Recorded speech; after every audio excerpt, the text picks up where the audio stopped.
ہم تینوں کو ایک خوبصورت اور جدید طرز کی بنی ہوئی ایک کوٹھی میں پہنچا دیا گیا۔ میں تو اسے محل ہی کہوں گی۔ اس محل میں پہلے سے ہی بے شمار کمرے سجائے گئے تھے۔ کوٹھی کے اندر ہمارا استقبال ایک غیر ملکی خاتون نے مسکراتے ہوئے کیا۔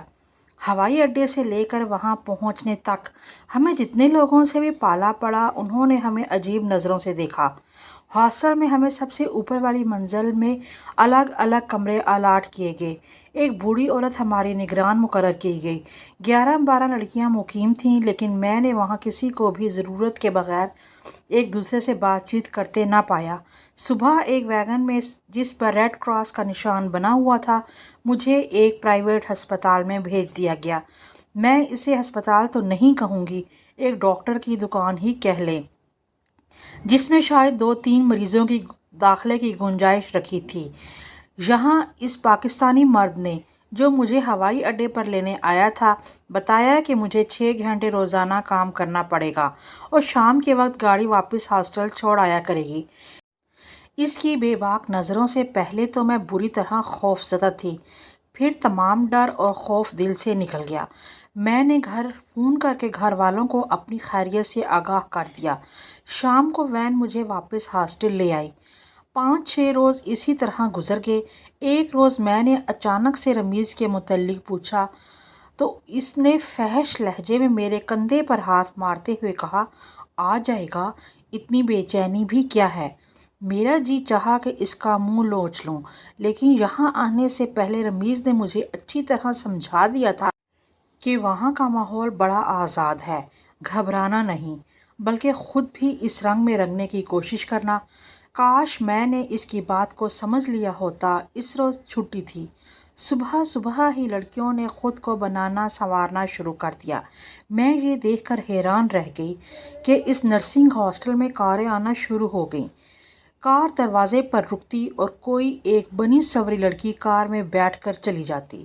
یا اللہ، میں کس عذاب میں پھنس گئی ہوں، میں نے سوچا، اور پھر خیال آیا کہ یہ سب کچھ کہاں نہیں ہوتا، ہر انسان کا اپنا کردار ہوتا ہے۔ ہمارے ملک میں بھی تو میری ساتھی نرسیں یہی کچھ کیا کرتی تھیں، لیکن سب کی سب نہیں، صرف چند نرسیں۔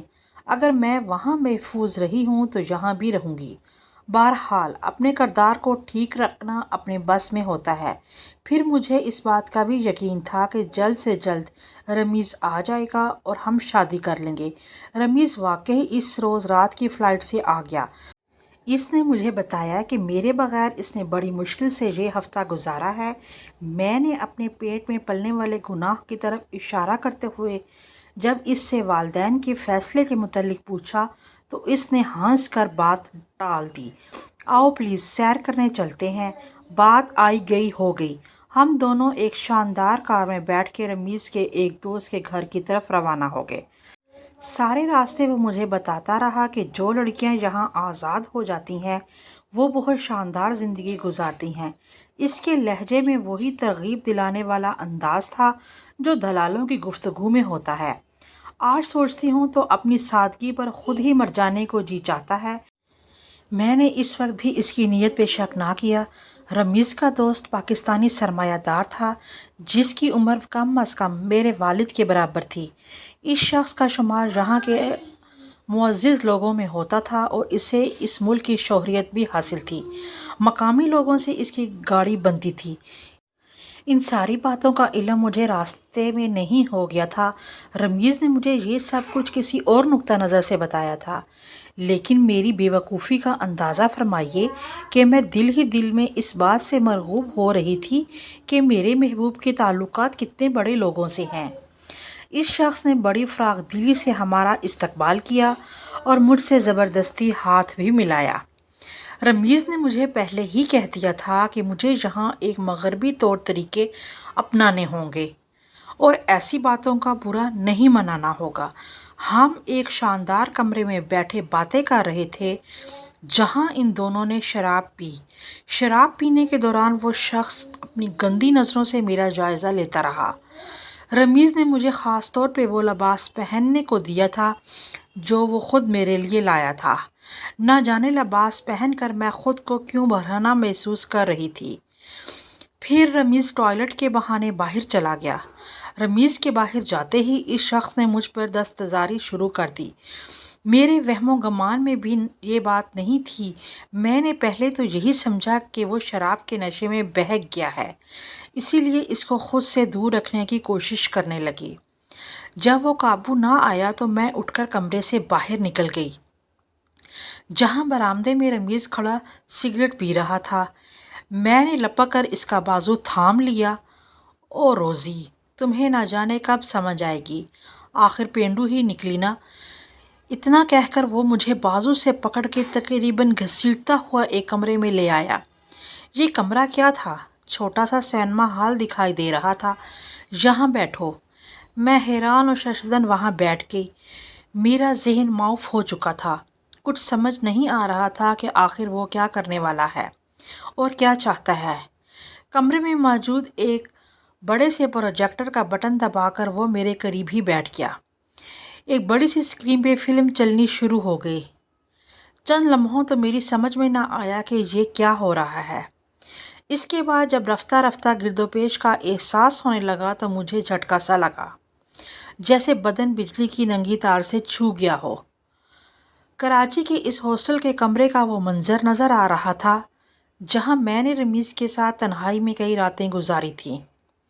کمرے کے کسی خفیہ گوشے میں چھپے کیمرے نے میری سارے گناہ سلو لائٹ پر منتقل کر دیے تھے۔ جوں جوں فلم چلتی جا رہی تھی میری حالت غیر ہوتی جا رہی تھی۔ جلد ہی محسوس ہونے لگا جیسے میں پاگل ہو جاؤں گی۔ بند کرو، اللہ کے لیے اسے بند کرو۔ چلاتی کیوں ہو؟ کمینے، کتے، ذلیل، دھوکے باز، نہ جانے دنیا جہاں کے کون کون سے القاب سے میں نے اسے نوازا، لیکن وہ بغیرتوں کی طرح مسکراتا رہا۔ میں سسکیاں لیتی ہوئی اس کے قدموں سے لپٹ گئی اور گڑ گڑاتے ہوئے بولی، میری کوکھ میں تمہاری نشانی ہے، مجھ پر رحم کرو، مجھ سے شادی کر لو، مجھے پاکستان بھیج دو یا میرا گلا دبا دو۔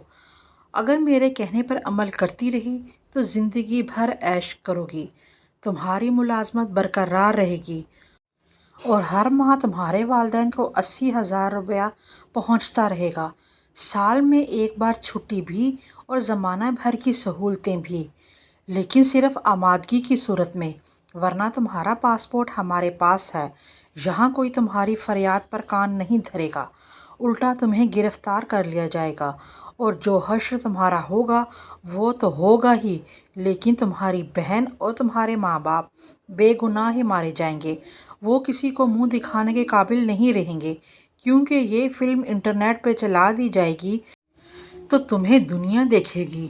تمہارے ماں باپ نے پیسہ کمانے کے لیے ہی تو تمہیں پردیس بھیجا ہے نا، تو بس پیسہ کماؤ، کیوں ان کی امیدوں میں پانی پھیرتی ہو؟ میں اس کے خوفناک لہجے سے سہم گئی۔ میں بظاہر آزاد لیکن اندر سے مکمل قیدی بن چکی تھی۔ اس نے مجھے بازو سے پکڑ کر باہر کی طرف کھینچتے ہوئے کہا، سیدھی طرح سے ہمارے بتائے ہوئے راستے پر چلتی رہو۔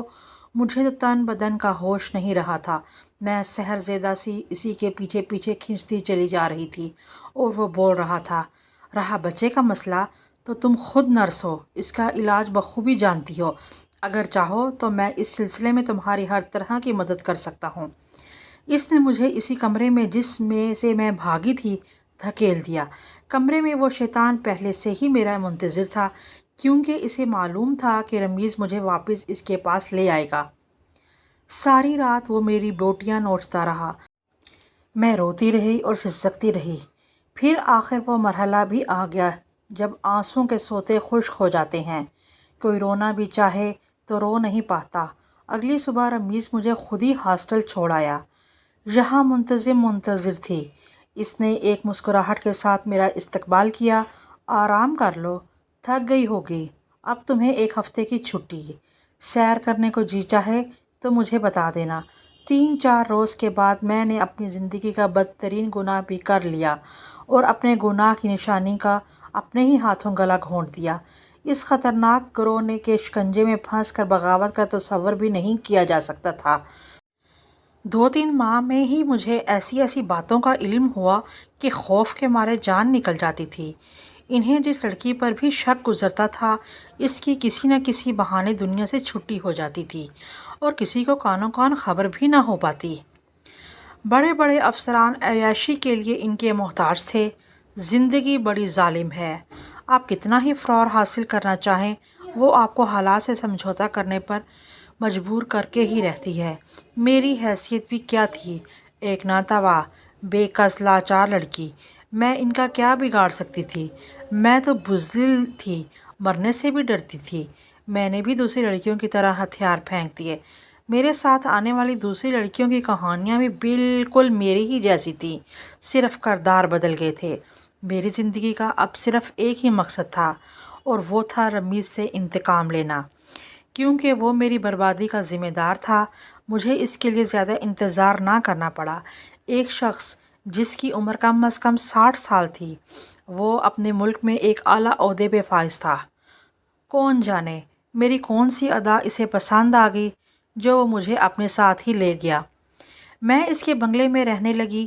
میں نے اس کا مکمل اعتماد آہستہ آہستہ حاصل کر لیا۔ اس کا اپنا ایک حفاظتی دستہ تھا جو ہر وقت اس کے محل نما بنگلے میں موجود رہتا تھا۔ وہ مجھے بھی اہمیت دیتے تھے۔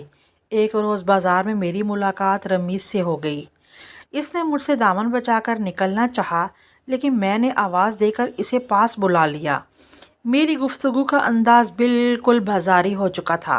میں نے اس کو یقین دلایا کہ میں اس سے بالکل ناراض نہیں، بلکہ تجدید محبت کرنا چاہتی ہوں۔ میری چکنی چپڑی باتوں کے سامنے اس شیطان کی ساری مکاری دھری کی دھری رہ گئی۔ 2-3 مرتبہ میں نے اس سے باہر ملاقات کی اور اپنی محبت کا یقین دلایا۔